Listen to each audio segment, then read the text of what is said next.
Welcome to my homely kitchen Ratna. আজকে আমি একটা নিরামিষ রেসিপি দেখাবো। আজকে সোমবার, আমাদের বাড়িতে সোমবার সাথে নিরামিষ রান্নাই হয়। তো প্রত্যেক সোমবারে কি করব ভেবে পাই না। তো পেঁপের তরকারি আজকে এটা করবো। পেঁপের তরকারি আমরা বাড়িতে সবাই করে থাকি, কিন্তু এইভাবে করলে খুবই টেস্টি হয়। তার জন্য আমি কি করেছি, একটা পেঁপে কেটে ছোটো ছোটো করে কেটে হালকা গরম জল দিয়ে একটু ভাপিয়ে নিয়েছি। একটা বড় সাইজের আলু ছোটো ছোটো করে কেটে ধুয়ে রেখেছি। আর যেটা এর মধ্যে স্পেশাল যেটা দিতে হবে সেটা হলো, এটা মুসুর ডাল আমি পেস্ট করে রেখেছি, একটু নুন দিয়ে ফেটিয়ে রেখেছি। এটা বড়া করে এর মধ্যে দেবো। আপনারা মুসুর ডাল বা ছোলার ডাল যে কোনো ডালে নিতে পারেন। আর মশলা তার মধ্যে একটু ফোড়নের জন্য গোটা জিরে নেব, স্বাদ মতো লবণ, 1 চামচ মতো হলুদ, 1 চামচ মতো লাল লঙ্কার গুঁড়ো, আর স্বাদ মতো একটু চিনি নিয়েছি ব্যালেন্স করার জন্যে। আর এখানে আদা আর সাদা জিরে বাটা আছে অল্প একটুখানি, 2 চামচ মতো। আর লাস্টে একটু ঘি দিতে হবে, ওই জন্য আমি ঘি রেখেছি। আর গুঁড়ো গরম মশলা আমি এটা রেখেছি। প্রথমে আমি কি করব, প্রথমে আমাকে এই বড়াগুলো ভেজে নিতে হবে। আমার হাত ধোয়াই আছে, সর্ষের তেলটা গরম করে রেখেছি। আগে বড়াগুলো, এটা ভালো করে ফাটানো আছে, আগে আমাকে ছোটো ছোটো করে বড়াগুলো ভেজে নিতে হবে। খুব কড়া করে ভাজলে হবে না, এভাবে বড়াগুলো ভেজে নিতে হবে ছোটো ছোটো করে।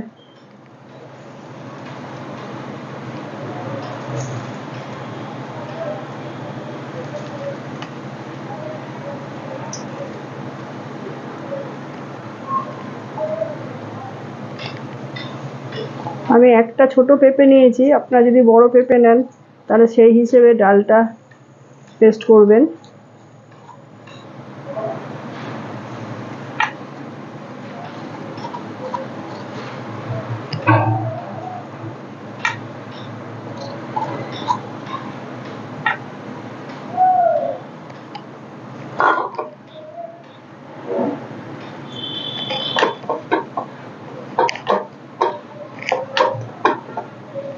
এবার এগুলো একটু উল্টে নেব, বেশি কড়া করে ভাজলে ভালো লাগবে না, জাস্ট একটু উল্টে নেব।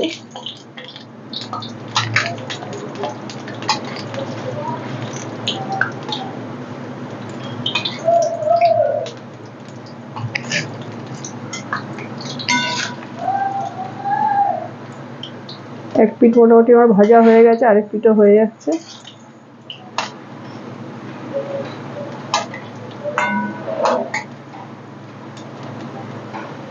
মোটামুটি ব্রাউন কালারের এগুলো হয়ে গেছে, হালকা হালকা লাল লাল হয়ে গেছে। এর বেশি কড়া করে ভাজলে ভালো লাগবে না, যেহেতু এটা তরকারিতে দেবো।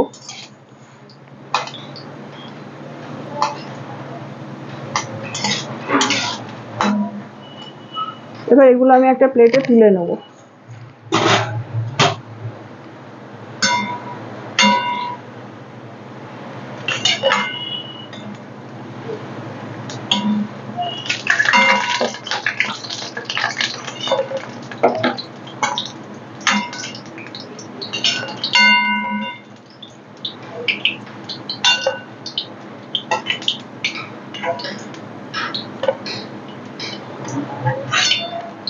এগুলো আমি তুলে আলাদা করে রাখলাম। এবার আমি ফোড়নের জন্য জিরেটা দিয়ে দেবো, সাদা জিরেটা দিয়ে দেবো। এটা একটু সুন্দর গন্ধ বেরোলেই আমি আলুটা একটু দিয়ে নেব।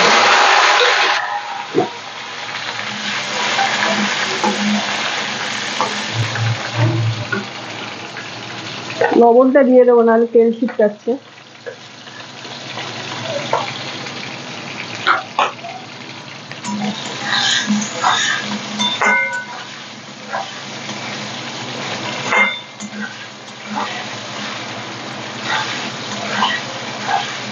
এটা হালকা ভাজা হলেই এর মধ্যে আমি পেঁপেটাও দিয়ে দেবো। পেঁপেটা যেহেতু সিদ্ধ করা আছে, এগুলো কোনোটাই বেশি ভাজার দরকার নেই।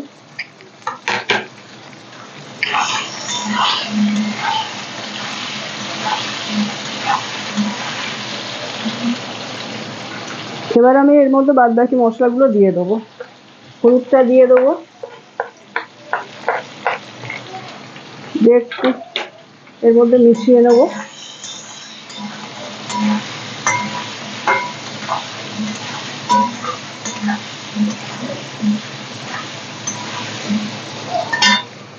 আর এই পেস্টটা দিয়ে দেবো, আদা আর জিরের পেস্টটা। খুব একটা কোনো মশলাই বেশি লাগবে না এর মধ্যে।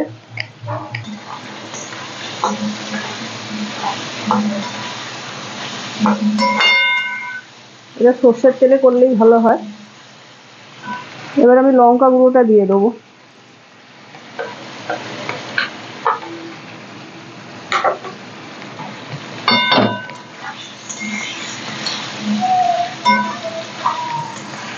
মশলাটা আমার ভাজা হয়ে গেছে, তেল ছাড়তে শুরু করেছে। এবার আমি এবার এর মধ্যে যে পেস্ট করেছিলাম সেই মিক্সির জলটাই আমি দিয়ে দিলাম।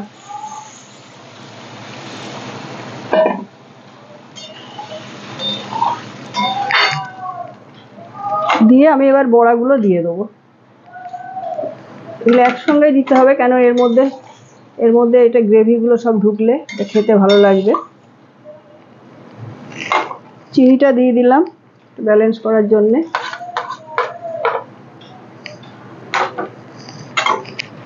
এবার আমি ঢেকে দেবো।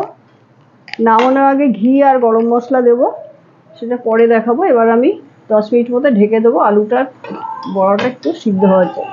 10 মিনিট পরে আপনাদের দেখাচ্ছি। 10 মিনিট হয়ে গেছে, এবার ঢাকাটা খুলে দেখবো। আশা করি আমার রান্নাটা হয়ে গেছে। এই যে আলু একদমই সিদ্ধ হয়ে গেছে। একটু গ্রেভি রাখতে হবে, কারণ এই বড়াতে জলটাকে টেনে নেবে গ্রেভিটাকে। এবার আমি ঘিটা দিয়ে দিলাম, 1 চামচ মতো ঘি, আর গরম মশলাটাও দিয়ে দিলাম।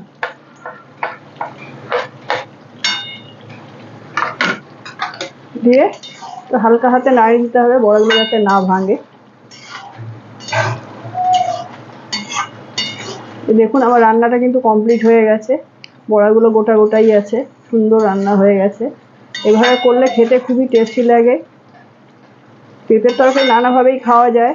অনেকে আমিষ করলে চিংড়ি মাছ দিয়েও করে, কিন্তু এটা নিরামিষ রান্না যেহেতু, শুধু পেঁপে আলু দিয়ে সবসময় ভালো লাগে না বলে এই রেসিপিটা আপনারা বাড়িতে। এবার আমি গ্যাসটা বন্ধ করে দিলাম, দিয়ে আর ঢেকে দেবো। ঘিয়ের গন্ধটা থাকবে ভেতরে। আমার রান্নাটা তো কমপ্লিট হয়ে গেল। আর আশা করি আপনাদের রান্নাটা ভালো লেগেছে, এবং এটা খুব কম সময়ই হয়ে যায়। যদি ডালটা আগের দিন রাতে ভিজিয়ে রেখে সকালবেলা উঠে যদি একটু পেস্ট করে নেওয়া হয়। আর পেঁপেটা হালকা সিদ্ধ হয়ে যায়, পেঁপে খুবই নরম জিনিস। আর আলুটা তো আর সিদ্ধ করতে হবে না, একবার একটু ভেজে নিলে যেভাবে আমি দেখালাম। আপনারা যদি আমার এই রান্নাটা পছন্দ করেন, তাহলে অবশ্যই হোমলি কিচেন রত্না ইউটিউব চ্যানেলে গিয়ে আমার এই রান্নাটা অবশ্যই সাবস্ক্রাইব করবেন, লাইক করবেন, শেয়ার করবেন। ধন্যবাদ।